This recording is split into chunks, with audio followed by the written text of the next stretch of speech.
السلام علیکم۔ تو پہلے ہم نے بات کی ہے کہ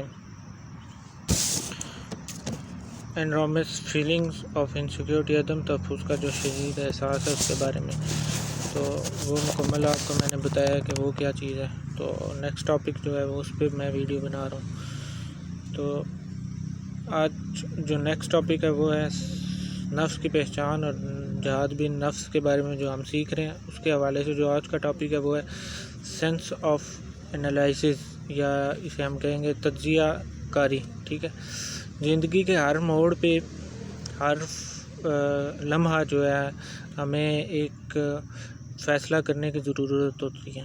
ٹھیک ہے، تو کیا ٹھیک ہے، جیسے کیا ٹھیک ہے کیا غلط ہے کی تلاش میں ہم اپنے مسئلے کو ایک آبجیکٹ کے طور پر لیتے ہیں۔ ٹھیک ہے، ذہن میں موجودہ دماغی تمام ڈیٹا کو استعمال کرتے ہوئے اس کا فیصلہ کرتے ہیں، جس پر یقینی طور پر ہمارے مستقبل کا انحصار ہوتا ہے۔ ٹھیک ہے، یہاں پر یہ سوال پیدا ہوتا ہے کہ ہم درست فیصلہ کر سکتے ہیں کہ نہیں کر سکتے۔ ٹھیک ہے، کہیں ایسا تو نہیں کہ ہم حقیقت کو نظر انداز کرتے ہوئے اپنی پسند یا ناپسند کے مطابق فیصلہ کر رہے ہیں۔ ٹھیک ہے، انسان کے ساتھ ایک بڑا مسئلہ یہ ہے کہ اسے زندگی کی آئیڈیل صورتحال میں، آئیڈیل سچویشن میں نہیں بلکہ ہمیشہ دی گئی صورتحال یا گیون سچویشن میں اپنی زندگی کو گزارنی پڑتا ہے۔ ٹھیک ہے، اسے اپنی جو موجودہ حالات یا اس کو گیون سچویشن اللہ نے دی ہوئی ہے اس میں اس کو رہ کے سروائیو کرنا ہے۔ ٹھیک ہے، تو نتیجہ اس کا یہ نکلتا ہے کہ عظیم اکثریت جو ہے وہ ساری زندگی دی گئی پسندیدہ یا آئیڈیل صورتحال میں تبدیل کرنے کی سا یا لا اصل میں صرف کر دیتے ہیں۔ ٹھیک ہے، یہ سب کم علمی کا جو نشاز خانہ ہے اور ایک بہت بھیانک حقیقت، اس کی جو بھیانک قیمت انسان کو ادا کرنی پڑتی ہے۔ ٹھیک ہے، زندگی جو ہے نفس کی جو فطرت ہے کہ یہ اپنا تجزیہ کرنے میں خود کو بڑا ماہر سمجھتا ہے۔ ٹھیک ہے، یہ نفس کی فطرت میں ہے کہ وہ خود کو بہت ہی وہ انالائٹیکل ایکسپرٹ سمجھتا ہے، جبکہ ایسا ہرگز نہیں ہے۔ ٹھیک ہے، تجزیہ انالیسس جو ہے چونکہ کم تربیت یا تربیت یافتہ نفس کے نزدیک صرف سوچنے کی سی حد ممکن ہے۔ ٹھیک ہے، صرف سوچنے کے لحاظ سے ہی ممکن ہے۔ اس لیے ہوتا کچھ یوں ہے کہ سوچ اپنے آپ کو دو حصوں میں تقسیم کر لیتی ہے۔ ٹھیک ہے، ایک حصہ مسئلہ بن جاتا ہے اور دوسرا حصہ تجزیہ کار ہو جاتا ہے۔ ٹھیک ہے، تو کوئی متنازع ایسا ہو کہ دو انسانوں میں کوئی متنازع امر پیدا ہو جائے، تو ان دونوں میں سے ایک جو خود فریق بھی ہے، ٹھیک ہے، تجزیہ کر سکتا ہے۔ ان دونوں میں سے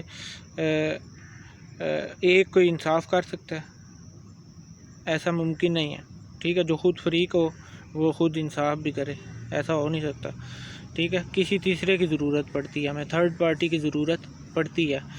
ٹھیک ہے، جس کا مطلب صاف ہے کہ غیر جانبداری سے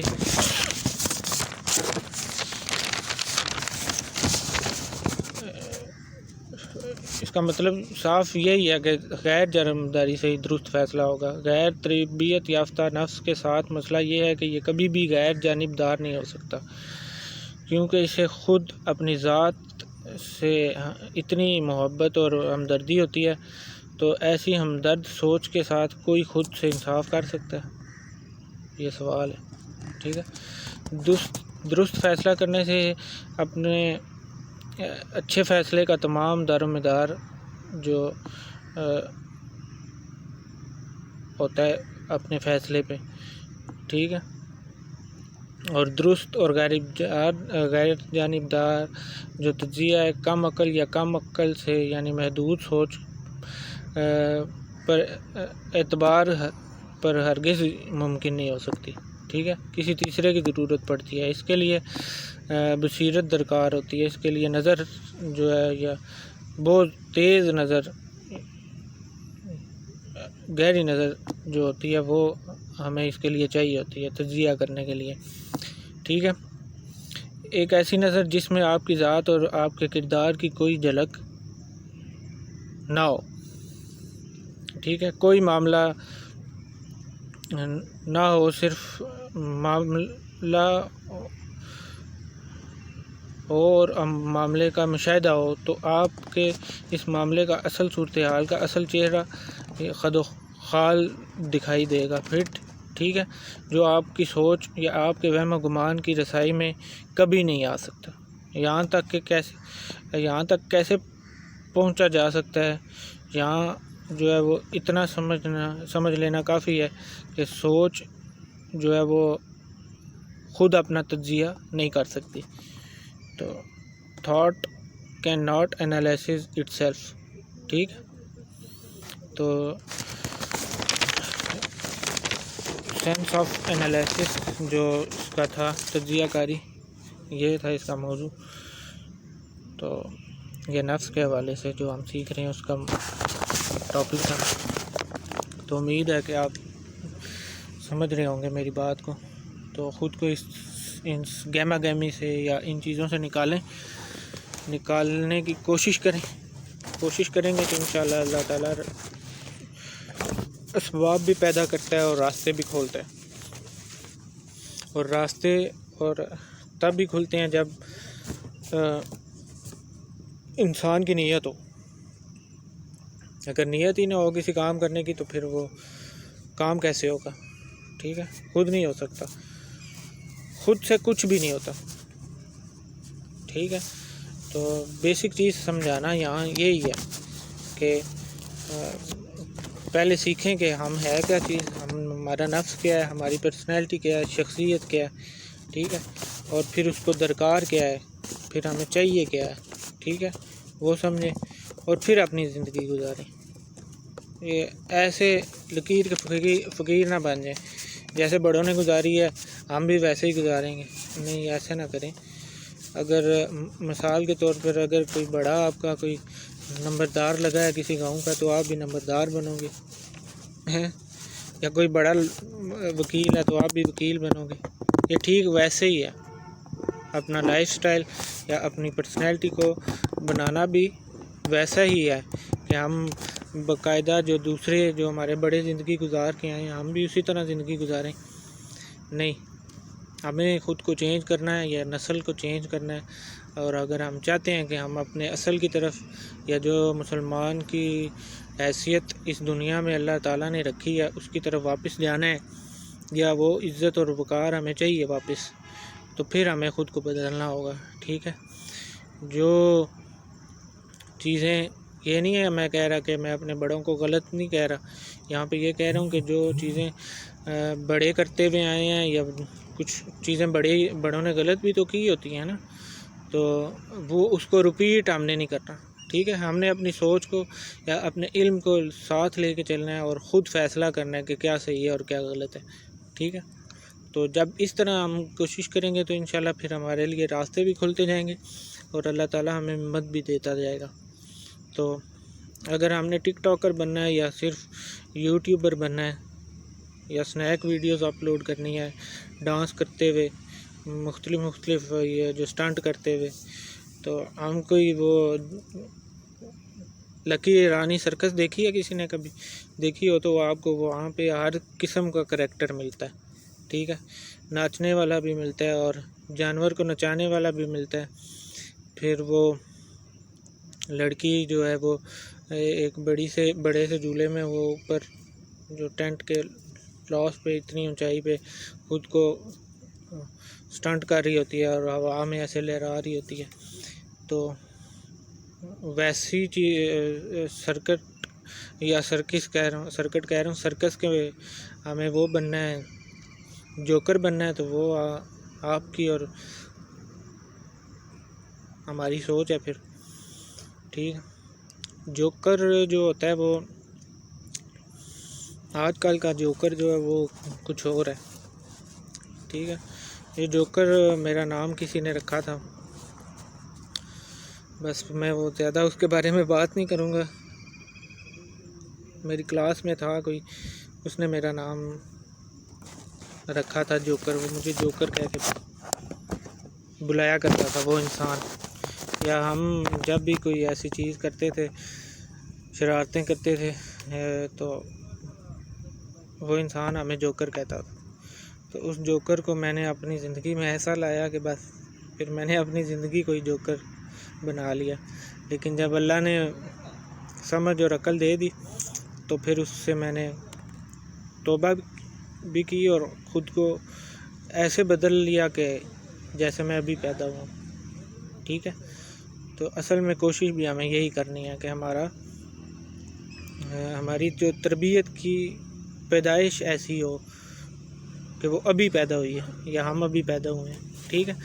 تو بعض ٹائم ایسا ہوتا ہے کہ جب ہماری تربیت کرنے والا کوئی نہیں ہوتا، جیسے ماں باپ نہیں ہوتے کسی کے، یا کچھ چیزیں ایسی ہوتی ہیں، کچھ گھروں کا ماحول ایسا ہوتا ہے کہ ماں باپ صرف یہ سمجھتے ہیں کہ ان کو اچھا کھلانا یا اچھا پہنانا یا ایسی چیزوں کو صرف اگر تربیت کہا جائے تو یہ زیادتی کی بات ہے، ٹھیک ہے، وہ تربیت نہیں ہے۔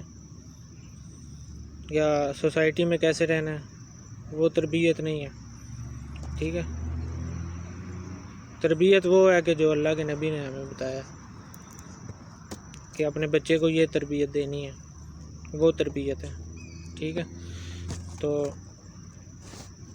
جب انسان کی تربیت کرنے والا کوئی نہیں ہوتا نا، کسی کے انسان کی بھی، تو اگر وہ انسان بدلنا چاہے خود کو، اور وہ یہ عقل یا سوچ یا اس کے دل میں احساس پیدا ہو جائے کہ میں غلط ٹریک پہ ہوں یا غلط زندگی گزار رہا ہوں، یا جو میں ہوں، جس چیز سے دنیا مجھے بلاتی ہے، جس پہچان سے دنیا مجھے جانتی ہے، اصل میں وہ اندر سے نہیں ہوں،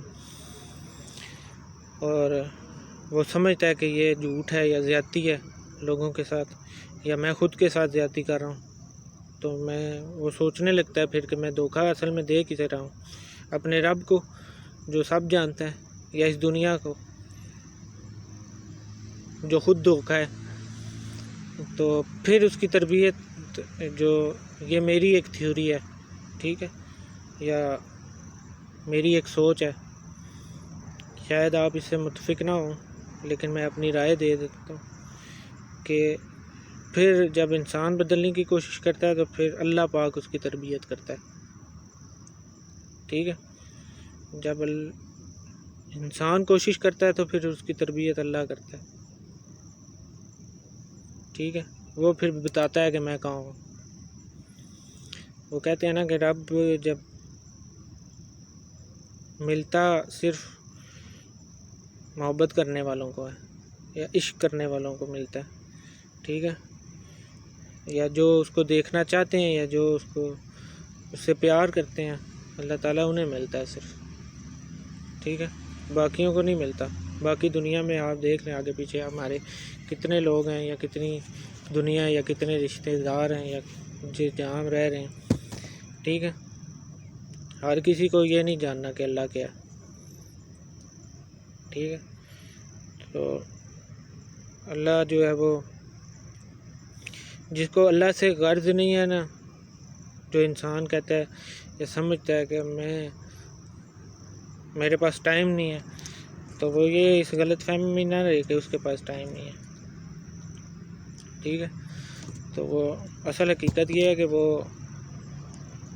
آپ کو اس لائق ہی نہیں سمجھتا کہ وہ آپ کی زبان پر اپنا نام جاری کرے، ٹھیک ہے، یہ حقیقت ہے، اور یہی اللہ کا فضل بھی ہے اور کرم بھی ہے کہ آپ کا رزق، آپ کے اللہ کا نام آپ کے جو زبان پر کتنی دفعہ لیا جاتا ہے، یا اللہ آپ کی زبان سے کتنی دفعہ اپنا نام نکلوانا پسند کرتا ہے، یہ اصل میں اللہ کا رب اور فضل ہے۔ فضل کرم یہ نہیں ہے کہ آپ کا اچھا کاروبار ہو جائے، آپ کی لائف سیٹ ہو جائے، یا آپ کی کہیں لاٹری لگ جائے، یا آپ کا کہیں پلاٹ نکل آئے، یا ایسی چیزیں، یہ نہیں ہے، یہ اللہ کا فضل نہیں ہے، یہ آزمائش ہے، یہ آپ پہ آزمائش بھی ہو سکتی ہے اور آپ کے کرتوتوں کا وہ نتیجہ بھی ہو سکتا ہے، ٹھیک ہے، یا جس چیز کو آپ چاہنے میں لگے ہوئے ہیں وہ اس کا حاصل آپ کو ملتا ہے، ٹھیک ہے۔ تو جیسے غیر مسلم ہے، دیکھیں انہوں نے دنیا کی طلب کی ہوئی ہے تو اللہ ان کو دنیا دیتا ہے دنیا میں، ٹھیک ہے۔ تو غیر مذہب جتنے بھی ہیں ہمیں ان کو دیکھ کے یہ بات سوچنی چاہیے، مگر ہم سوچتے نہیں ہیں کہ ان کو اللہ تعالیٰ نے کتنی آسائشوں سے نوازا ہوا ہے۔ تو اللہ تعالیٰ نے ان کو اتنی آسائشیں کیوں دی ہوئی ہیں؟ کیونکہ وہ صرف اس دنیا کے ہی حقدار ہیں، ٹھیک ہے، اور اس دنیا ہی کو انہوں نے طلب کیا رب سے، اس لیے اللہ تعالیٰ نے ان کو ہر چیز دنیا میں دے دی ہوئی ہے، پھر ٹھیک ہے، پھر وہ آخرت میں کسی چیز کے دعوے دار نہیں کہلائیں گے، کیونکہ رب نے تو جو ہے وہ انسان بنایا، ٹھیک ہے، وہ ہندو مسلمان یا ان چیزوں سے پرے کی چیز ہے، ٹھیک ہے۔ مذہب جو ہے یا مذہب کی جو ڈیفینیشن ہے وہ یہ ہے، بعض لوگ مذہب کو بھی پتہ نہیں کیا سمجھ لیتے ہیں، لیکن مذہب جو میں سمجھتا ہوں وہ یہ چیز ہے کہ لمیٹیشن ہے، کسی بھی چیز کی حد ہے، ٹھیک ہے۔ اللہ تعالیٰ نے آپ کو ایک لمٹ دے دی ہے کہ اس لمٹ سے تجاوز نہیں کرنا، ٹھیک ہے۔ جیسے آدم علیہ السلام کو کہا تھا کہ اس درخت سے آپ نے کچھ لینا نہیں ہے، ٹھیک ہے۔ یہ ہے مذہب کہ اللہ آپ کو ایک پیٹرن دے دے یا ایک سرکل بنا دے کہ اس سرکل سے باہر نہیں جانا، اس سرکل سے باہر جاؤ گے تو ظالموں میں گنے جاؤ گے، ٹھیک ہے۔ تو یہ مذہب ہے، ٹھیک ہے۔ تو اگر اس سرکل میں رہ کے زندگی گزارو گے تو پھر تم میرے محبوب بنو گے، ٹھیک ہے۔ تو یہ آزمائش بھی ہے، اصل میں یہی مذہب ہے، ٹھیک ہے۔ تو جو اس بات میں تو ہمیں شک نہیں ہے کہ جو ہمارا مذہب ہے وہ الہامی ہے، یہ تو ہم شک اس بات پہ کر ہی نہیں سکتے، تو نہ ہمیں ہے، لیکن وہ اس بات کے لحاظ سے میں نے آپ کو بات کی ہے کہ مذہب کیا ہے، ٹھیک ہے۔ تو انسان اللہ تعالیٰ نے بنایا ہے بیسک، وہ چاہے ہندو ہے، کرسچن ہے یا مسلمان ہے، ٹھیک ہے۔ تو اللہ تو انصاف کرنے والا اور وہ بہترین انصاف کرنے والا ہے، اس کے انصاف میں تو کوئی کمی یا کوتاہی ہو ہی نہیں سکتی، ٹھیک ہے۔ معاذ اللہ ایسا سوچنا بھی درست نہیں ہے، تو وہ تو پھر انسان کو جو اس کا حق ہے اس کو دیتا ہے، ٹھیک ہے۔ حق وہ دو طرح سے دیتا ہے، ایک وہ اس نے آپ کو کہا کہ دنیا میں لے لو، دوسرا کہ میرے پہ یقین رکھو، یہ دنیا میں نے ایک آزمائش کی جگہ بنائی ہے، بس یہاں پہ تمہیں سروائیو کرنا ہے، اس سرکل میں رہ کے سروائیو کرنا ہے اور اس سرکل سے باہر نہیں جانا، ٹھیک ہے۔ اور پھر میں آپ کو اصل زندگی دوں گا جو تمہارے لیے میں نے بنائی ہے، ٹھیک ہے۔ تو پھر وہ دنیا والوں کو دنیا میں عطا کر دیتا ہے، اور جو اس کو مان کے یا اس پر ایمان رکھ کے یا اس کے محبوب حضرت محمد صلی اللہ علیہ وسلم کی جو بتائی ہوئی تعلیمات ہیں ان کو سامنے رکھ کے اس سرکل میں رہ کے اپنی زندگی گزارتا ہے، تو وہ اس کو پھر اللہ تعالیٰ نے جو وعدہ کیا ہے ہم سے قرآن میں اور اللہ کی نبی کی زبانی جو ہم سے وعدے کیے گئے ہیں وہ پورے ہوں گے، ٹھیک ہے۔ تو بیسک چیز یہی ہے کہ ہمیں چاہیے کیا، ہم کون ہیں، ہماری پہچان کیا ہے اور ہمیں کیا چاہیے، ٹھیک ہے، یہ ہمیں سمجھنا ہے اور یہی دیکھنا ہے۔ تو اللہ تعالیٰ ہم سب کو توفیق دے، عقل دے سمجھنے کی اور عمل کرنے کی۔ عمل کی زیادہ کمی ہے، علم کی کمی نہیں ہے، ٹھیک ہے۔ علم ہر دور میں کافی رہا ہے، لیکن عمل کی کمی رہی ہے، تو عمل کی ضرورت ہے، علم کی نہیں، ٹھیک ہے۔ تو اپنے ارد گرد نظر دوڑائیں اور خود کو سمجھنے کی کوشش کریں، اور جو چیزیں میں یہاں کہہ رہا ہوں ان کو سمجھیں اور ان کو سنیں غور سے کہ میں کیا کہنا چاہ رہا ہوں آپ سے، ٹھیک ہے۔ تو پھر آپ کو زندگی کا اصل مقصد سمجھ آ جائے گا کہ آپ کی زندگی کا اصل مقصد کیا ہے، ٹھیک ہے، تو اللہ پاک ہم سب کو خوش رکھے، اس قوم اور امت پر رحم کرے۔ اللہ حافظ۔